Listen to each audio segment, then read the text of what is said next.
Is it true that you lost a $20+ million endorsement deal with Brand Jordan because of your beef with 50? Yeah. I don't know if it was 20 million, but I was designing it with Michael Jordan himself. So I had 7 meetings with him before they messed with any rapper ever created. So you was about to be Travis Scott before Travis? Yes. So we was sitting down, we was designing the sneakers 7 times. I came to Vegas, I came all over. And right before we was about to finalize the deal, we had that beef on the MTV Awards where me and 50 went at each other live on the MTV Awards. And then I got a phone call the next day. I'll never forget, I was in Jamaica and it was like, yo, Big Joe, because you know, Michael Jordan called me Big Joe. He don't call you Fat Joe. He called me Big Joe. So yeah, Big Joe, you know, I don't like controversy and this and maybe in the future, this, that. And I was right there. And you know, rap beef fucked up a lot of my money. You know what I'm saying? Because if you mess with 50 Cent, if you mess with Jay-Z, people don't know we had subliminal rap beef with Jay-Z. So if you mess with Jay-Z, you can't give me no money because you got to be loyal to Jay-Z. You got to be loyal to 50 Cent.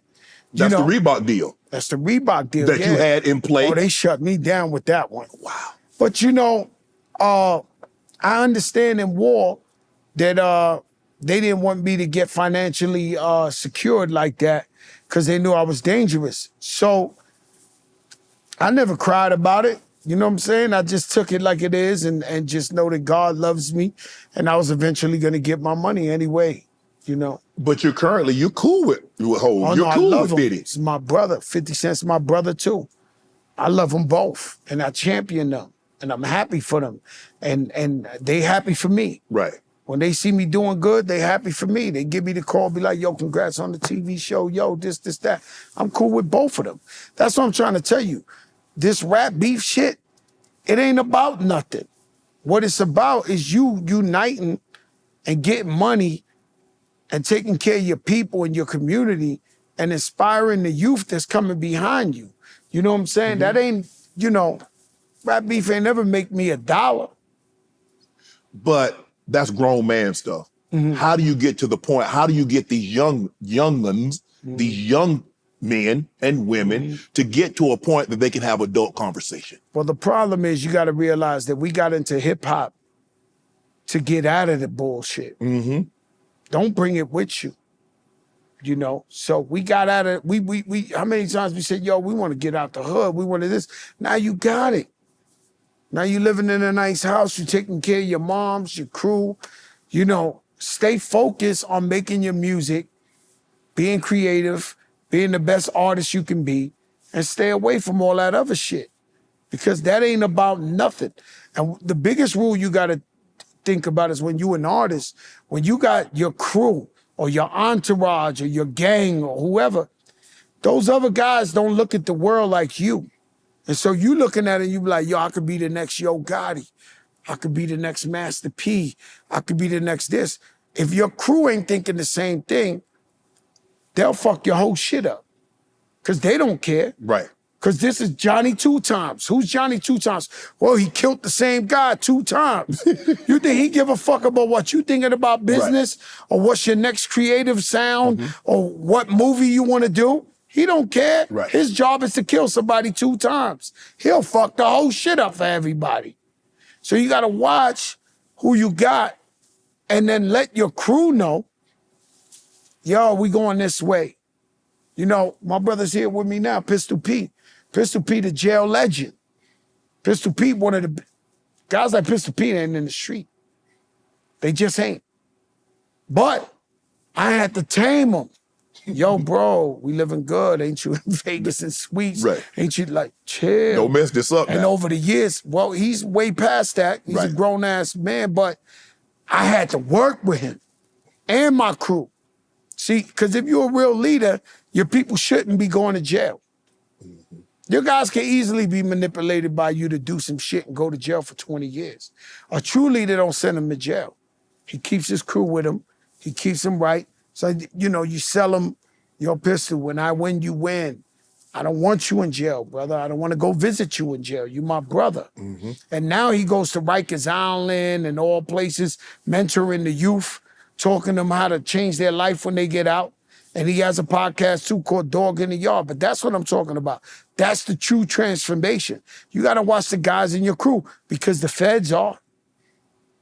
They watching your crew.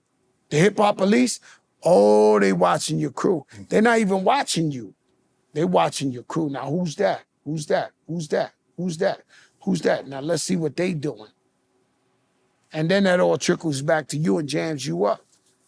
Like they did Bobby Shmurda. Bobby Shmurda wasn't a bad guy. He was a good kid. He got jammed up. He was keeping it real with his crew from the hood and bringing them to the studio and somehow got caught up in some shit and went to jail for 7, 8 years. That kid had such a promising career.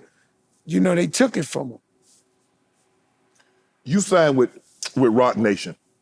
What made you sign? Because you could have signed with anybody. What made you sign with Roc Nation? There's a woman named Desiree Perez, right? So she called me into the office. I had already made peace with Jay-Z. Right. He was already on the All the Way Up remix. And she sat me down.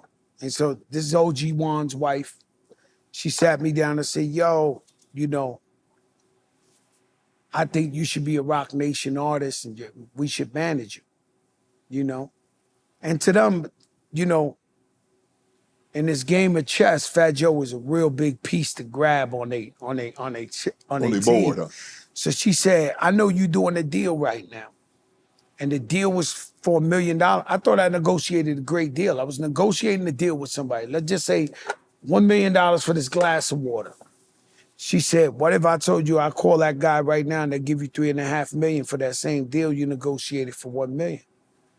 I said, let me see. She dialed the number, called the dude, said, yo, you doing a deal with Fat Joe? Yeah, you know this. She was like, yeah, it's for $1 million, right? Yeah, it's $3.5 million now. We manage him. He said, sure, I'll send the check tomorrow, Des. Hung up the phone. Wow. That was it for me. He was like, okay, yeah. Oh, no, that's it. That's it for me. Nigga, I come from nothing. When I see that type of power, I was like, oh no, I need that. Like that, you know, and we've been happily ever after. But Joe, how does one set aside his pride? Because like you said, you had a little subtle, not major, with Hov. How did you set that aside and say, man, I'm finna get at this money? That's BS. Later for that, set that to the side. Let me go get this paper. You know what they did to me, Shannon? And I'm guilty of many, many, many, many crimes. Never rape, never murder. But I robbed people. I did everything you could do, sold every drug you could do, whatever. So now I turned my life legit. And I trust these accountants. An accountant fucked me and didn't pay my taxes while I was sending them wire transfers. The feds come, my lawyer shows them that we was paying them the wire transfers and that he didn't pay my taxes. The feds came back and said, you as the leader of your household is responsible for whoever you hire. So I wound up going to jail and they took all my money, millions of dollars from me and left me dead broke. And so I had to come, I never made an excuse. I never borrowed money from nobody. I have friends that were millionaires that offered me, yo, Joe, take $1 million. Pitbull, the rapper. Yeah. He the only one. He offered me money.